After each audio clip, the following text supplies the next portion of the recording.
이 아침에도 함께 예배하는 사랑하는 모든 성도님들 가운데, 여러분의 하는 모든 일 가운데 참 좋으신 성부, 성자, 성령 하나님께로부터 은혜와 평강이 함께 계시기를 바랍니다. 2025년 누가의 해를 마감하는 교회력 마지막 주일인 오늘은 왕이신 그리스도 주일이라고 부릅니다. 그래서 여러분 앞에 보시면 제단보 그리고 제 스톨 색깔이 흰색이지요. 부활절하고 성탄주일에 쓰는 그 색깔입니다. 교단에서 만든 그 달력의 앞부분에 보시면 흰색에 대한 설명이 이렇게 나옵니다.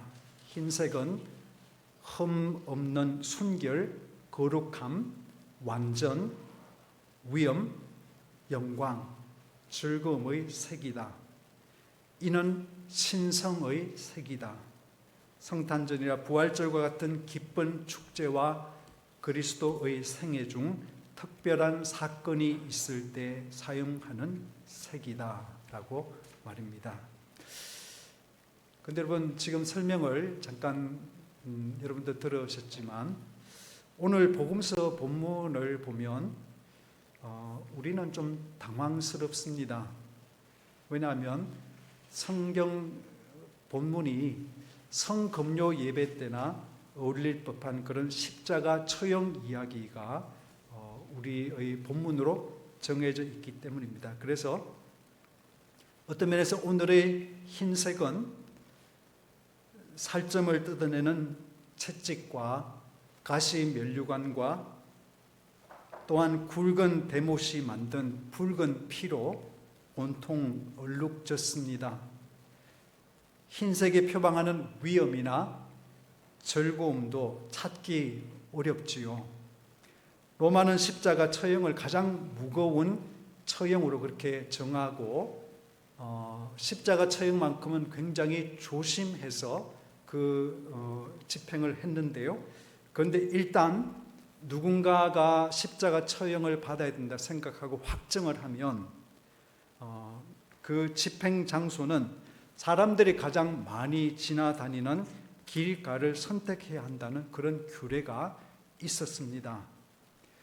죄인을 발가벗겨서 고스란히 신체를 드러내서 사람들로 하여금 로마에 대항하거나 사회적 무리를 빚으면 어떤 대가를 치르는지를 지나가는 사람들이 다 보도록 만든 것입니다. 십자가의 그 예수님에게 무슨 순결이 있으며 어떤 거룩함이 있나요? 거기에 어떤 위엄이나 영광 또는 즐거움이 있다고 우리가 하얀색을 쓰고 있단 말입니까? 제자들은 예수님을 3년 동안 따라다니면서 하나님의 공의가, 하나님의 나라가 꼭 예수 안에서 임하기를 바라고 기대하면서 예수님을 따라다녔지요. 그러나 그들의 그 희망은 십자가 앞에서 그야말로 구겨진 그런 종이 조각처럼 또는 찢겨진 그런 휴지처럼 갈갈이 찢어지고 말았습니다. 그렇다면 오늘 본문은 어떻게 기쁜 축제가 되고 흰색이 상징하는 순결과 위엄과 영광을 어떤 식으로 우리에게 보여주기에 오늘 우리는 이 본문을 가지고 왕이신 그리스도의 날을 축제로 삼고 있는지요? 그런 질문을 제 마음속에 품고서 본문을 여러 번 읽고 묵상하면서 실험하다가 저는 십자가의 그 예수님이 왕이 되신다는 것을 드러내는 세 가지를 한번 정리해 봤습니다. 첫 번째로 왕이신 예수님은 사랑하는 이들의 등을 보십니다.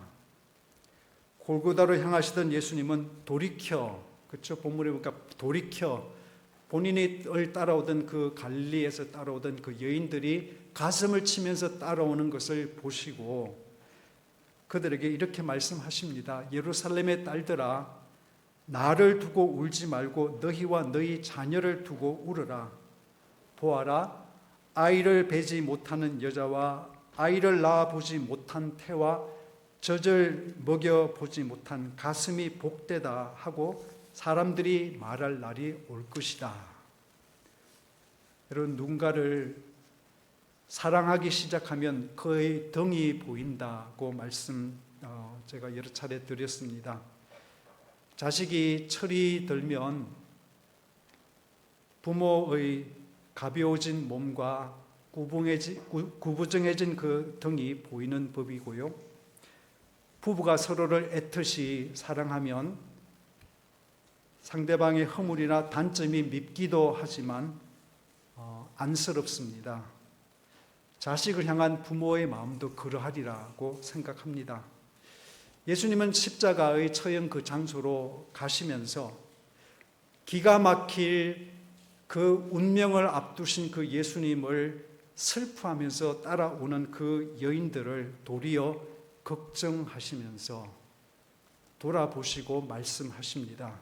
그들에게, 예루살렘에게 머지않아 닥칠 두려운 운명의 날을 미리 아신 까닭입니다. 로마의 손에 얼마 있지 않아서 초토화될 예루살렘과 그 안에 사는 백성의 보호받지 못할 그 등을 주님께서는 보고 계신 것입니다. 저는 이런 예수님을 보면서 미국 인디안 속담 하나가 떠오릅니다. 사랑하는 자란 나의 슬픔을 자기의 등에 진 사람이다 라는 속담입니다. 여러분, 왕이신 예수님은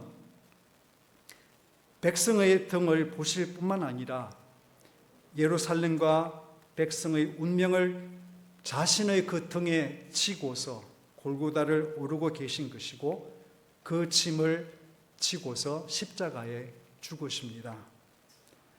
참 지도자란, 참 왕이란 백성의 연약함을 지는 것이고 필요하다면 그 백성을 위해서 자신의 목숨을 내려놓는 사람입니다. 왕이신 예수님은 두 번째로 인간의 변덕을 용납하십니다. 여러분, 누가에 따르면 예수께서 십자가 위에 달리사 하신 첫 마디가 기도이죠. 아버지, 저 사람들을 용서하여 주십시오. 저 사람들이 자기네가 무슨 일을 하는지를 알지 못합니다 라는 기도입니다. 그런데 개역 개정이나 새 번역본을 보면 그 밑에 각 주에 어떤 사본에는 이 기도가 없음이라고 그렇게 표기가 되어 있습니다. 왜 이런 일이 일어났을까요? 예수님의 죽음에 책임이 있는 유대 지도자들, 그리고 예수님이 떠나신 뒤에 초대교회를 아주 쑥대밭으로 만들기 위해서 그렇게 애를 썼던 유대 지도자들을 향해서도 예수님께서 그 기도를 하셨다는 것을 용납하지 못해서 성경의 원문을 필사하던 어떤 필사자들이 그 부분을 뺀 것입니다. 본문을 보더라도 십자가 주변에는 온통 조롱하는 무리들 뿐이지요. 지도자들은 이 자가 남을 구원하였으니 정말 그가 택하신 분의 아들이라면 자기나 구원하라지 라고 놀리고요. 군인들도 예수에게 신포도주를 갖다 대면서 네가 유대인의 왕이라면 너나 구원하여 보아라 라고 조롱합니다. 마지막으로 좌편에 못 박힌 강도도 말합니다. 너는 그리스도가 아니냐, 너와 우리를 구원하여라. 여러분, 용서를 위한 예수님의 기도에 그런 사람들까지 포함되었다는 그 사실이 참 믿기지 않습니다. 그러나 예수님은 그 사람들을 포함해서 용서를 빌었습니다. 제가 성경부 시간에 누차 인간의 최대 특권은 변덕이라고 말씀을 드려서 어떤 분은 혹시나 그것이 구약 성경에 나오는 이야기인지 잠언에 나온 이야기인지 궁금해 하실 수도 있겠습니다만은 근데 여러분, 그것은 성경 말씀은 아니고요. 불과 며칠 전에 예루살렘을 예수님께서 입성하실 때 많은 사람들이 기뻐서 큰 소리로 찬양하지 않았습니까?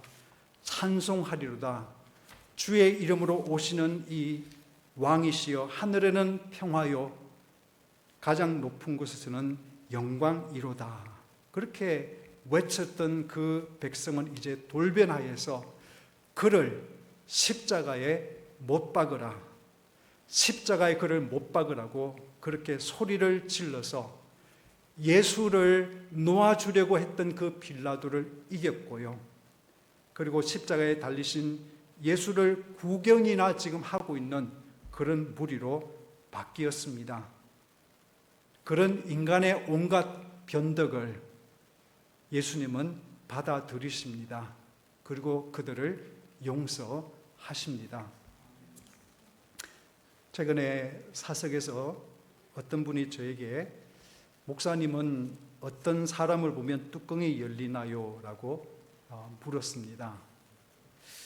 그래서 제가 삶의 고수였다면 그 순간 제 마음을 쓱 숨기고, 글쎄요, 북한의 김정은이 핵실험할 때 말고는 제 뚜껑이 열리는 일은 없습니다 라고 했을 텐데, 제가 너무 그냥 얕은 사람이라서, 하수라서 제 마음을 숨기지 못하고 속마음을 들키고 말았습니다. 그래서 제가 그때 제 입에서 쑥 튀어나온 말이 싸가지 없는 사람과 너무 자기만을 챙기는 그런 이기적인 사람이라고 대답을 했습니다. 그리고 그 다음 날 이 복음서 본문을 읽는데 그런 생각이 제 마음속에 이렇게 떠올랐습니다. 어쩌면 너가 하나님 앞에서 그런 사람인 일줄 몰라. 너가 그러니까 너보다 더 버릇없이 굴면 싫은 거고, 너가 이기적이니까 더 이기적인 사람을 만나면 못마땅해 가는 것인지도 몰라 라는 생각이 떠올랐습니다. 여러분, 저 포함해서 우리 모두는 변덕을 잘 부립니다. 그래서 우리는 변덕스러운 타인을 좀 용납해야 합니다. 나도 이중적이고 변덕스러운 줄 알고 그런 나를 받아주시는 주님께 언제든지 다가가야 합니다. 그래야 타인과 나의 변덕이 우리의 성숙을 위한 밑거름이 되고 토양이 될 줄 믿으시길 바랍니다. 왕이신 예수님은 셋째, 5시에 온 노동자에게도 하루의 품삯을 주십니다. 마태복음 20장에 보면 포도원과 포도원 품꾼의 비유를 예수님께서 하시면서 이것을 천국의 비유라고 말씀을 하세요. 그 비유에서 포도원 주인이 하루에 무려 5번, 오전 6시, 9시, 정오, 오후 3시, 그리고 마감 시간 1시간 전에 오후 5시에 그 인력 시장에 나가서 사람들을 고용합니다. 이었고 1시간이 지나서 6시가 되자 주인이 시켜서 맨 나중에 와서 일한 1시간밖에 일하지 않는 그 사람부터 시작해서 아침 6시부터 하루 종일 일한 사람 순으로 품삯을 지불하죠. 각각 한 데나리온씩 말입니다. 예수님은 그 말씀을 하신 분으로서 십자가에서 그 일을 실행하십니다. 예수님과 함께 그날 못 박힌 끔찍한 범죄자 중 하나가 예수여 당신의 나라에 임할 때에 나를 기억하소서라고 하자 예수님 마치 기다리신 것이나 하신 듯이 내가 진실로 내게 이르노니 오늘 밤 너와 내가 낙원에 있으리라 라고 대답하십니다. 그는 그 마지막 순간에 마음을 돌이켜 예수님을 의지했습니다. 예수님은 그에게도 자비의 손을 거두지 않으십니다. 그도 한 데나리온을 손에 구원을 선물로 받지 않습니까? 세상은 그런 일을 두고 말도 안 돼, 그런 일이 어디 있느냐고 불공평해라고 그렇게 여길지도 모르겠습니다. 그러나 마지막 시간에 온 품꾼에게도 그를 기다리는 식구들이 있잖아요. 그 식구들에게 그가 빈손으로 돌아가지 않고 그 식구들이 굶주리지 않도록 한 데나리를 집어주어서 음식을 사게 함으로 가장의 노릇을 할 수 있도록 배려했던 그 포도원 주인처럼 예수님께서는 그에게 낙원을 약속하십니다. 그것이 천국의 넉넉함이고 그것이 우리 주님 예수님의 본심이기 때문입니다. 지난주에 찬바람이 더 많이 불어서 아마 이 지역이 이제 다 단풍철이 끝난 것 같아요. 우리 교회도 몇 개 달려있던 은행잎이 마지막 다 떨어져서 어저께까지만 해도 은행잎이 깨져 노랗게 교회 마당에 널브러져 있었습니다. 그 은행잎을 이제 조금씩 이제 많아지는 은행잎을 밟기도 하고 또 쓸기도 하다가 우연히 공광규라고 하는 시인이 쓴 별 닦는 나무라는 시를 만났습니다. 이런 시예요. 은행나무를 별 닦는 나무라고 부르면 안 되나? 비와 바람과 햇빛을 쥐고 열심히 별을 닦던 나무, 가을이 되면 별가루가 묻어 숨금빛 나무. 나도 별 닦는 나무가 되고 싶은데 당신이라는 별을 열심히 닦다가 당신에게 순금물이 들어 아름답게 지고 싶은데 이런 나를 별 닦는 나무라고 불러주면 안 되나? 당신이라는 별에 아름답게 지고 싶은 나를. 저는 십자가에 못 박히신 예수님의 그 손을 다시 한번 생각합니다. 눈을 뜨게 해달라고 부탁하던 그 여리고 맹인의 눈에 흙을 개서 바르시던 예수님의 그 손, 갈릴리 호수에 빠져서 허우적거리던 베드로를 향해서 내미신 그 손, 한센병 환자를 직접 만져서 치료해 주시던 주님의 그 손, 제자들의 발을 씻기고 닦으시던 예수님의 그 손, 간음하다 잡혀서 온 여인을 어떻게 하겠느냐는 질문에 땅에 무엇인가를 말없이 쓰시던 예수님의 그 손, 나인성 과부 외아들의 관을 만져서 죽은 소년을 일으키신 예수님의 그 손이 어쩌면 하늘의 은총이라는 별을 닦으시던 그런 손이 아닐까요? 그 손 이제 십자가에 꿈쩍할 수 없이 못 박히셨지만 그대로 그 손은 온 인류의 변덕을 품으시며 당신의 품으로 초대하시는 은총 가루를 가득 묻힌 손이 아닐까요?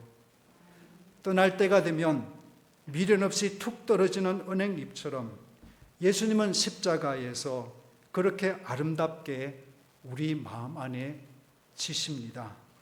그래서 우리 한 사람 한 사람을 별로 만드십니다. 그러므로 저와 여러분은 이 땅에서 남의 흉내나 내는 그런 복사품이 아니라 하나님이 오리지널로 만드신 원본으로 살아야 마땅합니다. 받은 것을 내 안에 다 소진하고 마는 그런 복음의 소비자가 아니라 받은 하나님의 사랑과 은총을 누군가에게 흘려보내는 복음의 유통자로 살아야 마땅합니다.